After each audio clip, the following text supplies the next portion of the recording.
दोस्तों जय भीम नमो बुद्धाय। दोस्तों आज हम दीक्षा भूमि में हैं और यहाँ पर मैं माला अम्बुलकर, यह एक उपासिका है जो भिक्षु संघ को यहाँ पर मैं भोजन दान कराने के लिए यहाँ पर मैं आई थी। वैसे बता दूं मैं आपको तो कल उनके लड़के का जो है वह स्मृति दिन था और उसके उपलक्ष्य में यहाँ पर मैं आज भिक्षु संघ को भोजन दान कराने के लिए यहाँ पर मैं आई थी।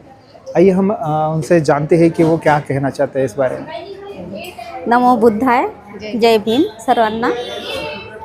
माझं नाव माला अंबुलकर, माझा मुलगा सुयश अरविंद अंबुलकर याचा काल 28 तारखेला स्मृती दिवस होता। त्यानिमित्ताने आम्ही इथे दीक्षाभूमीला भिक्खू संघाचं भोजनदानचं कार्यक्रमाचं आयोजन केलं आणि इतर लोकांसाठी पण थोडं नाश्त्याचं आयोजन केलेलं। काय वाटते तुम्हाला भोजनदान हा जो आहे बौद्ध धर्मामध्ये एक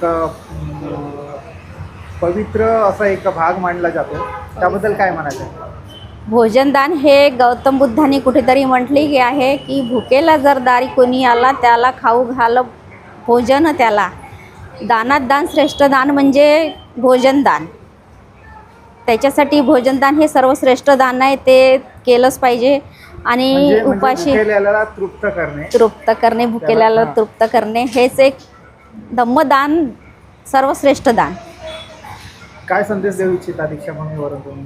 भोजनदानाविषयी मला एक संदेश द्यायचा आहे की आपण जे आपल्या घरी छोटे मोठे जो कार्यक्रम करतो आहे त्यात आपला अतोनात पैसा खर्च होतो। त्यासाठी आपण कुठे हॉटेलला जातो किंवा इतर ठिकाणी आपण खूप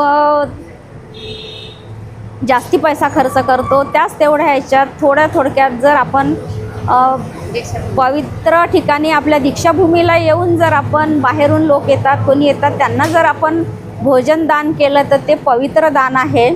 पवित्र जागेवर आपण पवित्र दान जर केलं तर एक भुकेल्या व्यक्तीला तेवढं समाधान, एक भुकेल्या व्यक्तीला तेवढं एक मन तृप्त होते त्याचं आणि तो एक समाधानी होतो आणि आपण पण त्यात समाधानी होतो। तेवढंच आपल्याला पुण्यकर्म लाभते।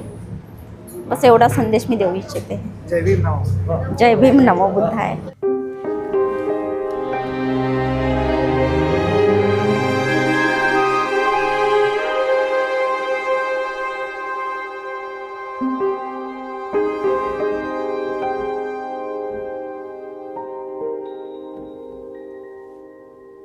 तो दोस्तों आपको यह वीडियो कैसी लगी कमेंट्स में ज़रूर लिखें और भोजन दान को लेकर आपकी क्या राय है आप कमेंट्स में ज़रूर लिखेगा।